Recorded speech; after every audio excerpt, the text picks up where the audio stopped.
Hi and welcome to this video blog where I'm going to share some insights about the sexual and physical union with your twin flame. Understanding that most people want to have this kind of encounter with your twin flame, we need to understand the different phases that this involves and what this really represents. For that, I would like to start by understanding the concept, the word twin flame. Twin evidently refers to identical, which in this case would be a spiritual mirror. And flame, it's a word that comes from, it's related to the fire element and therefore is related to spirit. The fire element is related in most traditions to spirit. So we're talking about a spiritual mirror, a spiritual mirror. And since it's such an intense and unique connection, we believe that that's what we are seeking and looking for a physical partnership. We want that to be like, we want to create a physical union with our twin flame. And though that is understandable because that's where we're coming from, we are coming from what we understand about life and the desires that we have to be one with a significant other and find the perfect couple. Well, we are missing the idea of what spiritual mirror means or the spiritual connection really means. And for that, I would like to read some passages of my book, Twin Flames, A Journey Toward Unconditional Love, regarding the understanding and the definition of spirit and soul. In some traditions, spirit and soul are the same thing, and maybe for centuries they were the same thing, but there was a time when they were separated and understood as the spirit being the highest aspect of our essence, and the soul being a drop of the spirit as much as the ego is a drop of the soul. And so we are sort of in a dimerizing way of manifesting our essence. So let's see, the spirit. The word spiritual comes from the Latin spiritualis, meaning pertaining to spirit, and refers to the immaterial essence of being. Refers to the immaterial essence of being. Coincidentally, it relates to the breath of life in several traditions. It is an ever-present existence without having to think about it. And it participates silently in the movement of our inner and outer existence. As for the soul is an incorporeal essence of a living being. Depending on the philosophical system, a soul can either be mortal or immortal. The New World Encyclopedia has an interesting perspective, and it says, there is no universal agreement on the nature, origin, or purpose of the soul, although there is much consensus that life, as we know it, does involve some deeper animating force inherent in all living beings, or at least in humans. In fact, the concept of an intrinsic life force in all organisms has been a pervasive cross-cultural human belief. I start the chapter where I go in depth into understanding the soul with a phrase by Joseph Guthrie that says, we have an internal sense that in special moments in which we manage to interrupt the habitual flow of distractions and passions, give us a direct and clear knowledge of our soul. And just to end this theoretical aspect, Krishnamurti said that the more you know yourself, the more clarity there is. Self-knowledge has no end. You don't come to an achievement. You don't come to a conclusion. It is an endless river.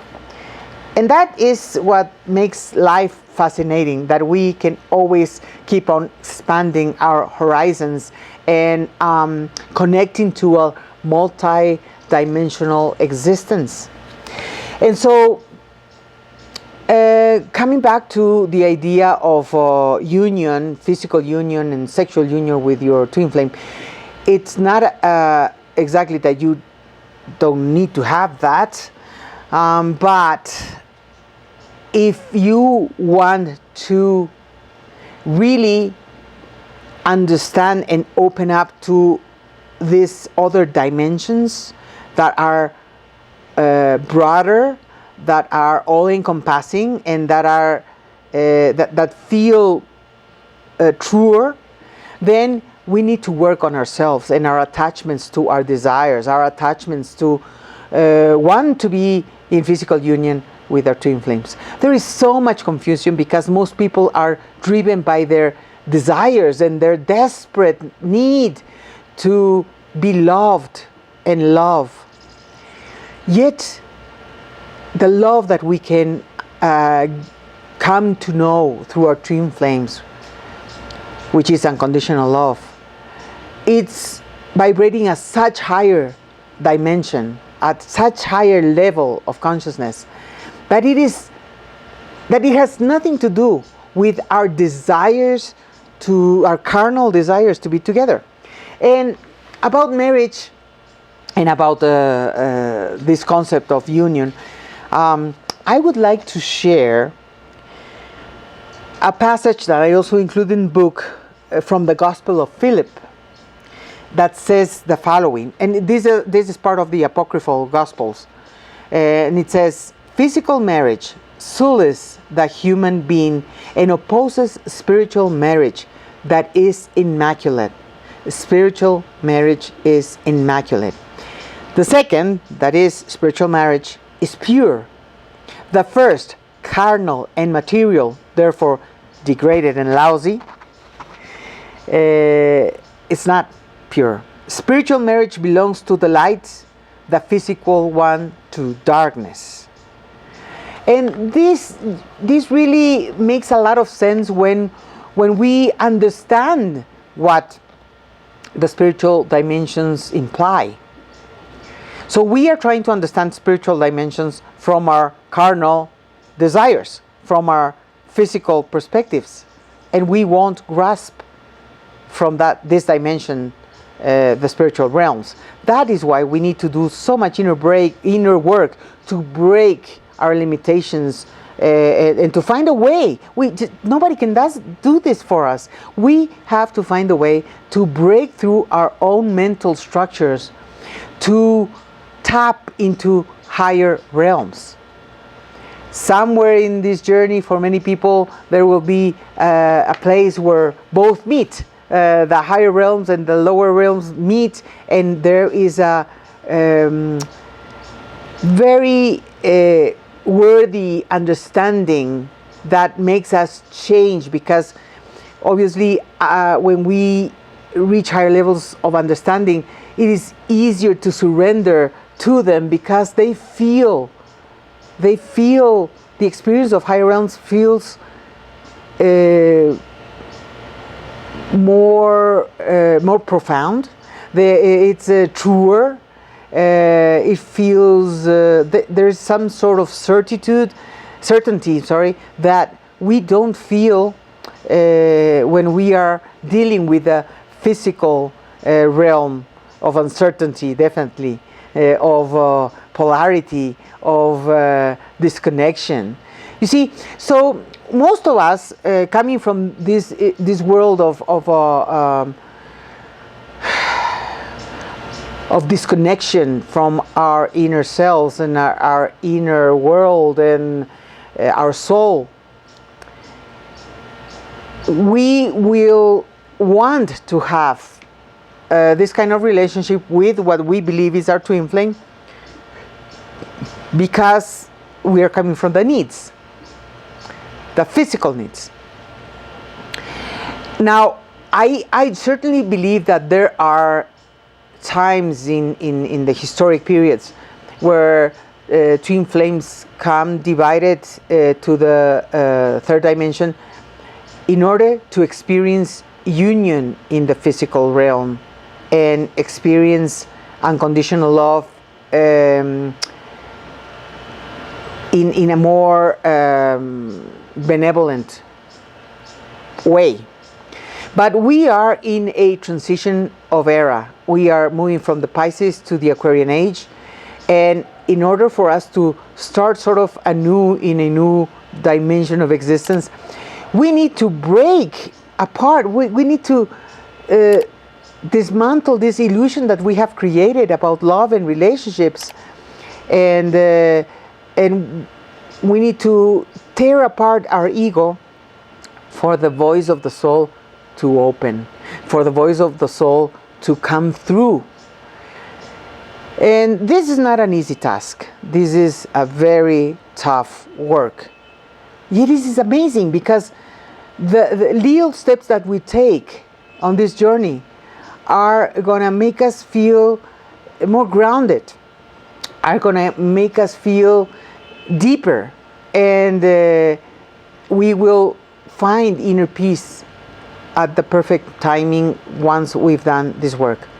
When I was in the twin flame journey with my twin flame, I wanted to finish that relation, to end that relationship all the time, because it was so excruciatingly painful at the personal level. And I tried so many times to get rid of him, so many times that you would not believe.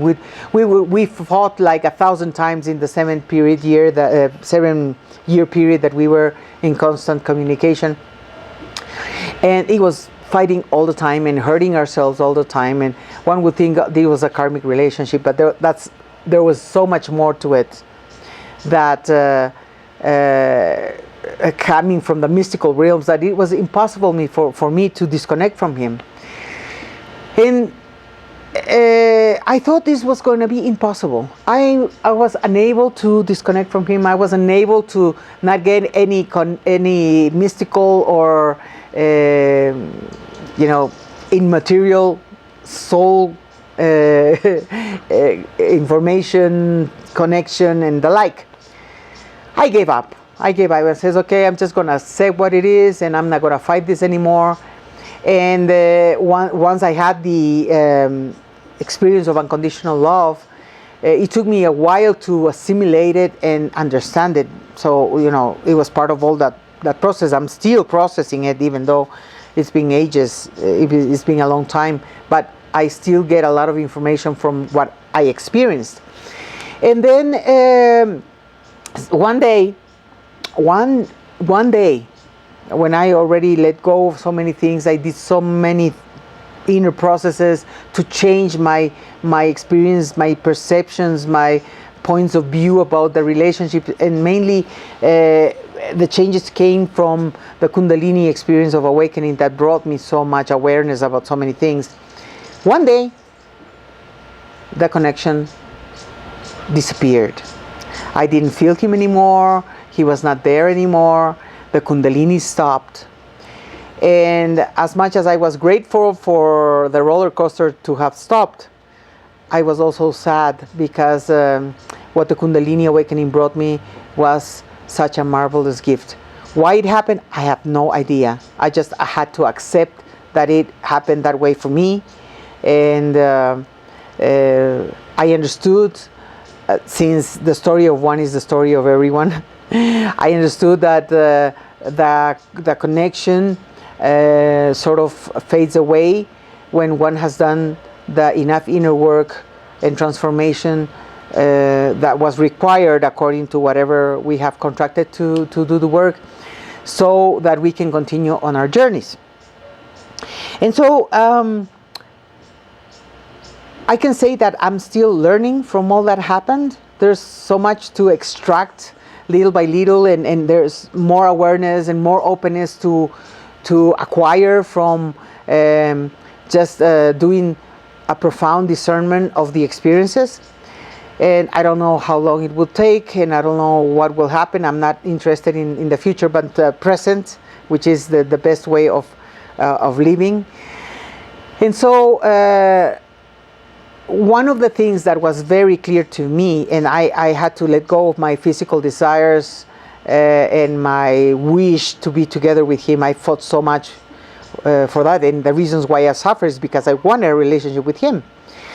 And The understanding that came was that the distance that we have, physical distance, was so important for the spiritual energy to manifest, and so that we can start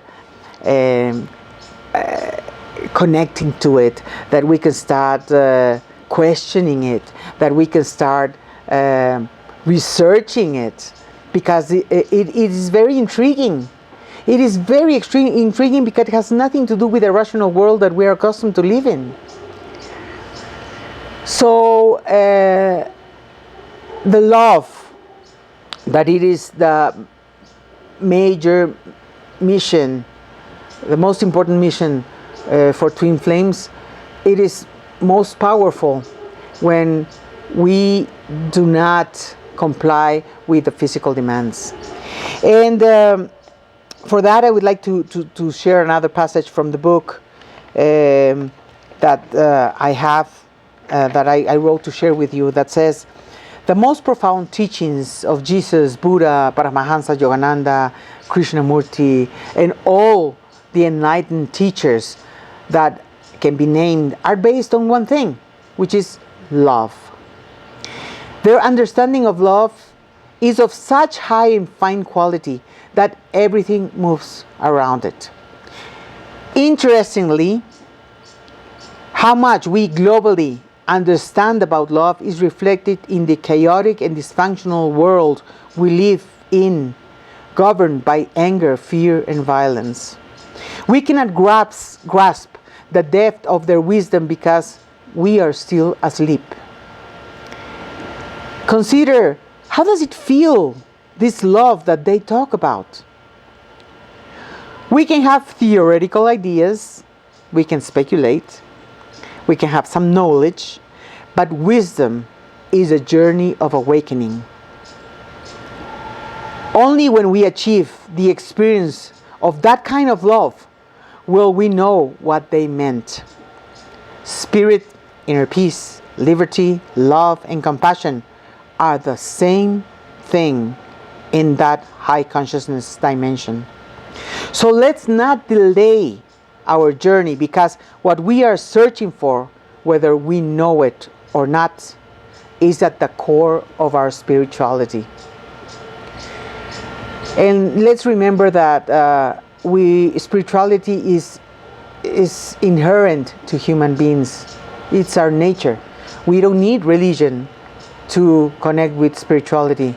Religion needs us to exist, but we are spiritual beings in essence. It's natural to us. We are just lost from it. We have our attention has been focused away from it, because that's what we had to do as part of the Piscean age. It was to focus on a different kind of energy that we have experienced, the patriarchal world, the energy of the male energy mainly, and it is all coming to a balance now, because it's time for a change. And so right now, I don't want to discourage you about the union, whether it has to be or not to be. That's for each twin pair of twin flames to manage the way they want to their relationship. But just don't take for granted that whoever is in front of you is your twin flame. Only you will know. Only you will know. No matter how many questions you ask any other people, nobody can know that but you. The answer lies within. And part of encountering our twin flame is because it's giving us the opportunity to learn how to look inside. Let's take this opportunity to really learn to look inside. We need to learn. We need to look inside and find. Each one has to find the way to do it. Nobody can tell you how to do it. You can sit in meditation for years and not open up. You can sit in you can do all sorts of inner practices unless you learn and find a way to break through the limitations, we won't go very far. So yes, the physical union, I think it is possible to overcome the desire, and just to understand that in this day and age, in this historic moment, it is about awakening our spiritual selves. The spirit is an immaterial essence. That's why distance is part of this relationship, because it's in distance that the soul speaks better. I hope this has been helpful. There's so much more. I would suggest you to read the book, and I've done a lot of research about different subjects. I share part of my story, and I think it's organized in a way that is very helpful to go step by step, from the personal to the impersonal, from the ego to spirit, and we can sort of learn how to meet somewhere in the middle. Thank you so much for your time. Remember to subscribe to our YouTube channel, which is bilingual. I do video vlogs in English and Spanish. I also have my blog in English that I promise to keep feeding it little by little. And well, this is it. Hope it was helpful, and that gives you something to reflect, to think, to contemplate about this intense journey. Thank you, and until the next opportunity. Bye-bye.